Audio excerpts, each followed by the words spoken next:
now, so it's now been a few weeks being in the neonatal care. At this stage, there are so many different things coming at you in terms of, we now had different consultants talking to us about something they call the PDA, which is a hole in a baby's heart, and they go in and they look, and sometimes it just works itself out and they don't have to do any intervention. So we were hoping that that's what it was for us, whereas other times they might have to go and do a procedure to make sure they correct that. Other children had so many different complications, but everybody was on oxygen at different levels. So at this stage, it was just more of, okay, we need to get her to a certain stage to understand how far in this journey are we going to be, because there was 3 different levels that we've learned so far. So there's the intensive care unit, and then once you're done with that, they'll put you in a high dependency, and then eventually you go to special care, and that's pretty much the last place you will be before you are discharged from hospital. So we stayed in the NICU for quite a while. She was getting bigger, she was getting stronger. Initially, we were working towards our due date, which is May the 16th. Speaking to other people who had preterm babies, everyone's journey is different, but just hoping that your story ends in a positive light, because what was quite distressing was some days we may come into the hospital and we might see a candle being lit and knowing exactly what that meant, that a particular child didn't make it. And that can be quite devastating for any parent, for any family, you know. And there was a collective spirit there, especially for the mothers, in terms of the support network, especially while they're in the pump room, getting the milks for the babies. So they shared a closer bond, I would say, than a lot of the fathers who were more standoffish, not really wanting to engage in conversations as much. And I'll put my hand up and say that I was one of those who just wanted to be in my own space. But every so often, you know, through circumstances of just being in the parents' room, you know, you might just open up and just start sharing your journey and your experiences, and everybody's just praying and hoping that everybody gets to the other side, you know. And so at that point, I was still working, but now we're now in the height of the lockdown and everything is just shut down. There is no more physical work environment. We've pushed all our teaching online, and I remember having to still teach during this period. So I'll go into the parents' room, I'll teach my lesson, and then eventually I'll go back into the intensive care unit. And so that became procedure, became normality. All right, still trying to manage having another daughter at home and just the balance of life. And this is where the family unit became very important in terms of being able to support us during this tough period.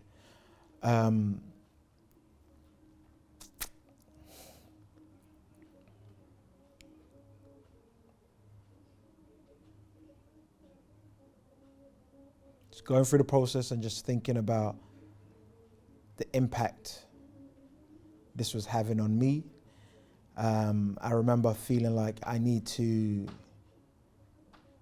do something to take my mind off this story constantly playing 24 hours a day in my head.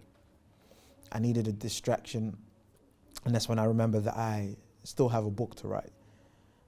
I had an initial idea of a book that I wanted to write in terms of wanted fatherhood to be the central theme of the book, but I scrapped that particular idea. And it's not until being in this hospital space that I realized that I have a different story to tell.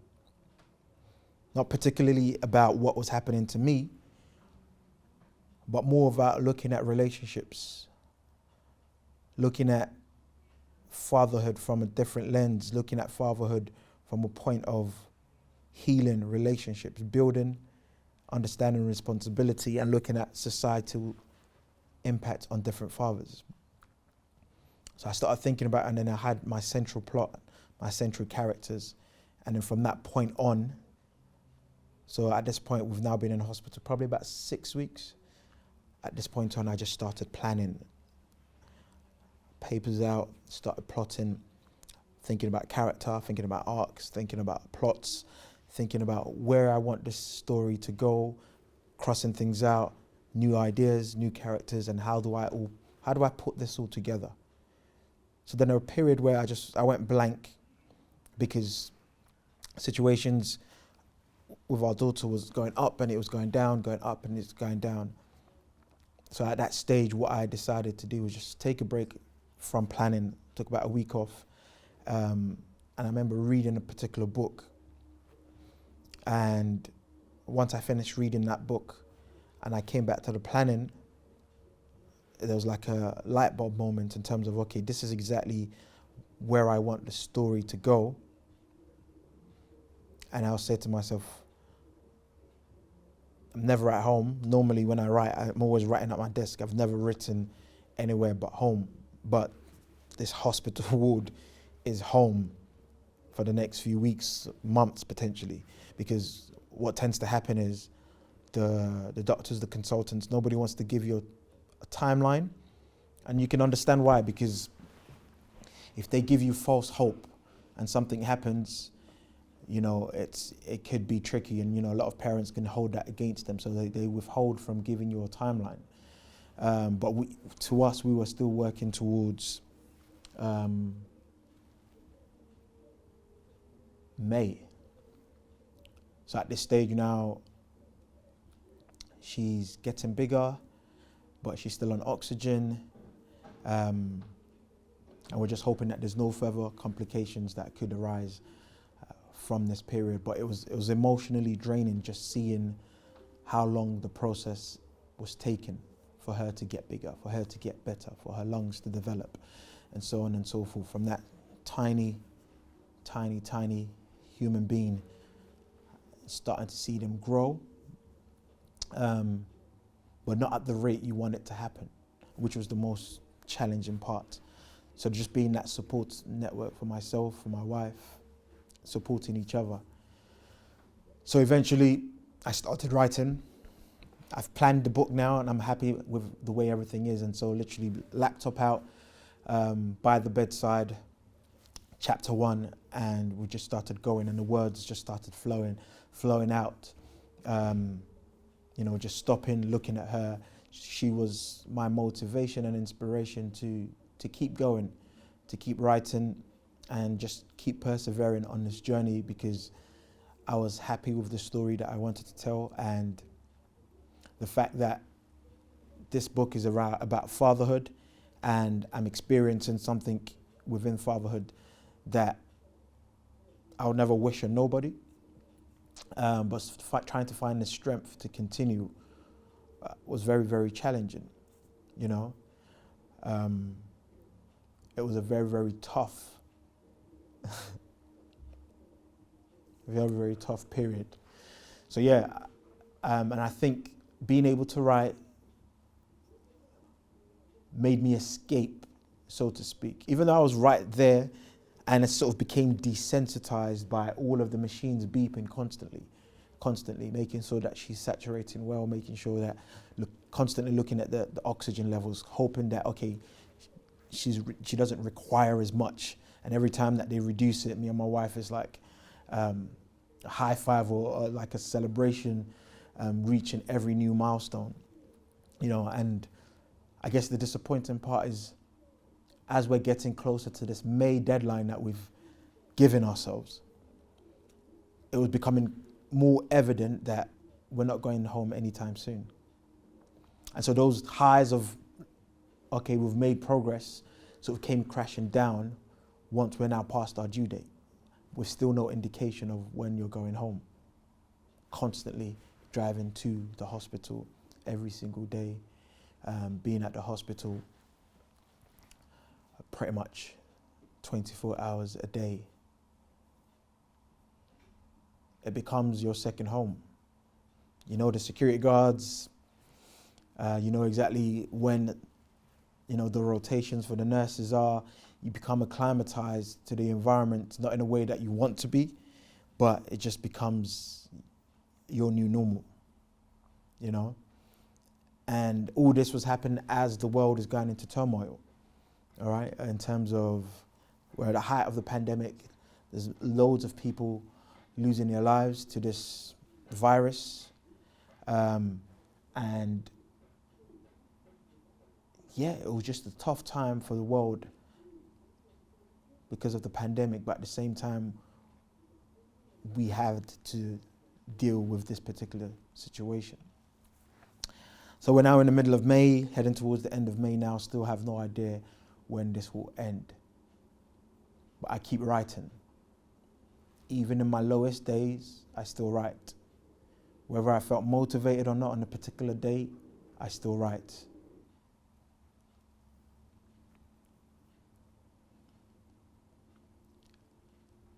All I wanted to do was take my daughter home. Say enough is enough. Like how do we get to the end now? Because this is becoming too much. All right. Then eventually we made progress, and with this, you no longer need to be in intensive care. You need to go to the HDU, high dependency unit.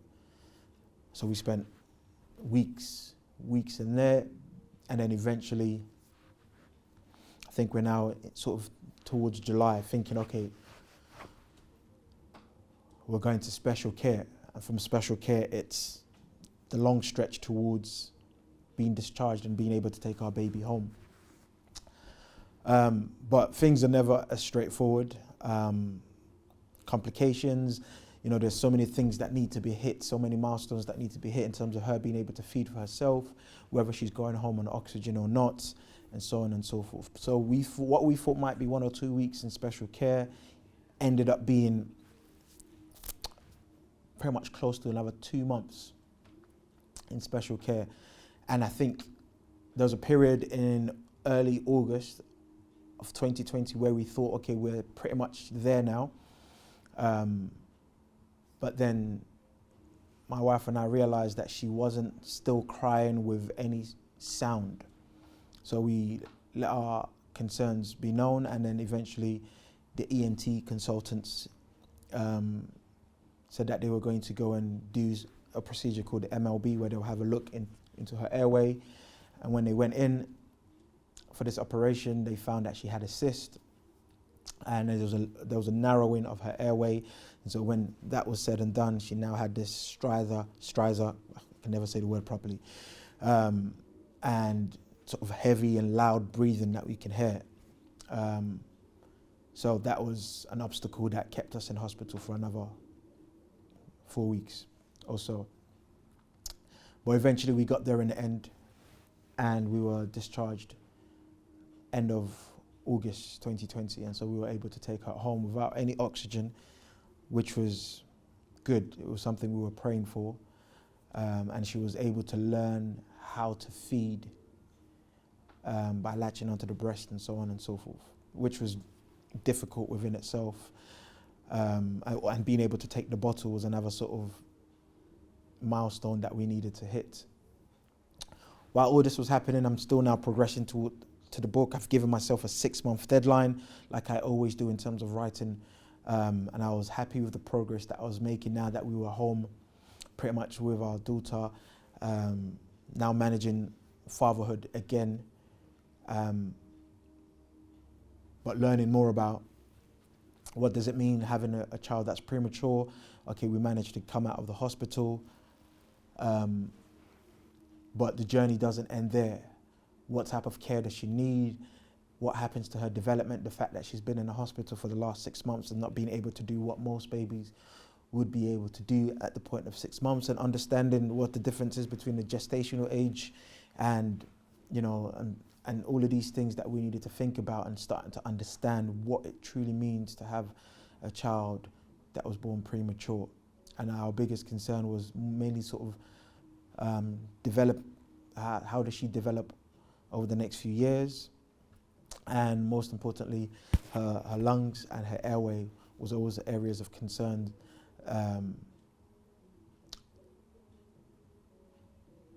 So yeah, eventually the book was done. I finished the book, I think in November. So after the hospital, I was pretty much writing, continued writing, and got to the end. And so it's not during the edit period. Once I finished the first draft and I was happy with it, it was just left for pretty much almost a year. I was just happy that it was done, but the focus now was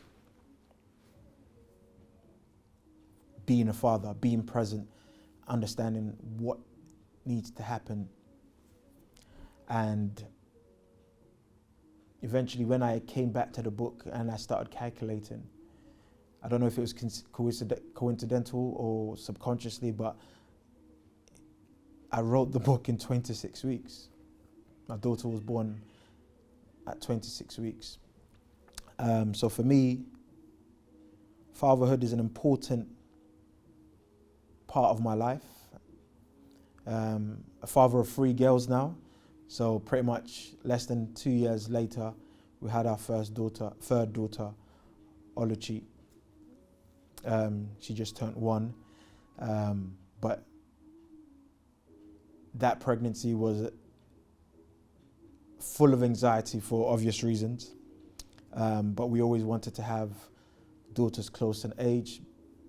My eldest daughter, Sama, you know, she's now a big sister to two babies, to 2 toddlers now, and so she's loving the role of big sister. And so yeah, we're happy with where we are now as a family, but there has been many different challenges over the last 3 years, and to say that the journey stops at the point of leaving the hospital would be an understatement, because there's so much more that you worry about. I guess for me, this message is to let fathers know, no matter what you're going through, whether it's not being able to see your children,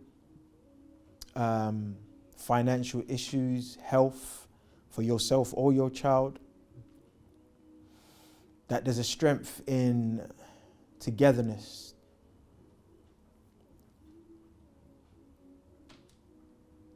There's a hope that one day you shall overcome, and for some, they never do overcome because the situation is too much and it's too critical and it's too severe. But I guess the message that I just want to put out there is just hope. A message of hope, a message of togetherness, a message of not being stuck in your own head, a message of trying to find something to help you through the pain. Find somebody to talk to, somebody who's willing to listen, having a good network around you. There's so many different aspects. Having a good network of fathers around you. People who may never ever go through what you're going through, but are there. Whether it's to just listen and not speak, whatever it is. But fatherhood is a blessing. To being a guardian, a protector, a provider, somebody who's going to take a human being from infancy and taking them through this journey of life, where we all know the complications and the ills that this world can produce, but we also know the beauty that can come out of it, the love, the togetherness, how we can uplift each other in order to create greatness and create success. That's what life is about. And that's what, for me, fatherhood is about. Being able to input into the world by helping shape another human being so they can also add value into the world, into other people's lives. There's a lot of sacrifice. But it's not one that I would ever change for anything else in this world, because the feeling of being a dad, a father, no one can ever take that away. And it's a responsibility that I value so much. I'll do anything for my daughters.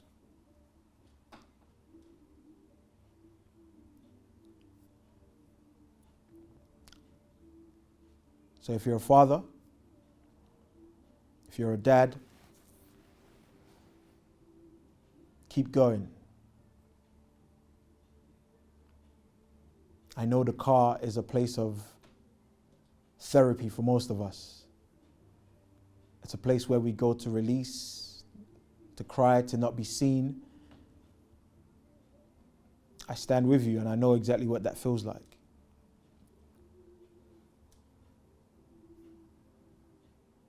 But keep going. Keep pushing.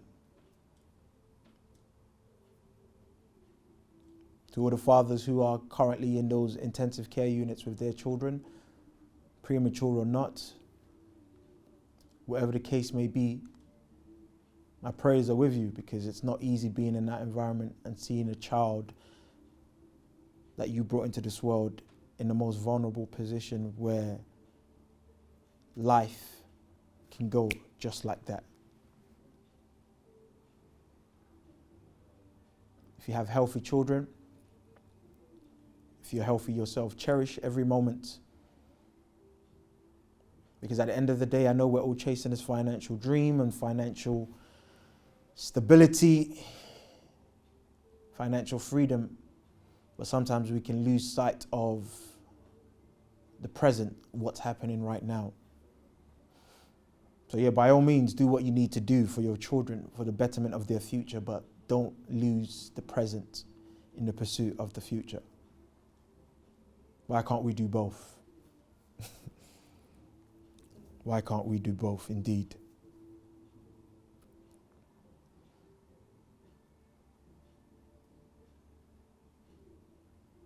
So my job is to raise these three wonderful girls. My job is to teach. My job is to teach. And it's something that I love to do. I love being in a classroom. I love speaking in front of hundreds and thousands of people. I love sharing my work with the world. I love writing. I love telling stories. And I said it this first day I started writing in 2011. My ambition is to inspire millions of people, millions of young people, through my writing, through public speaking, through teaching, and one day through film. So the journey's not over. We're only just getting started.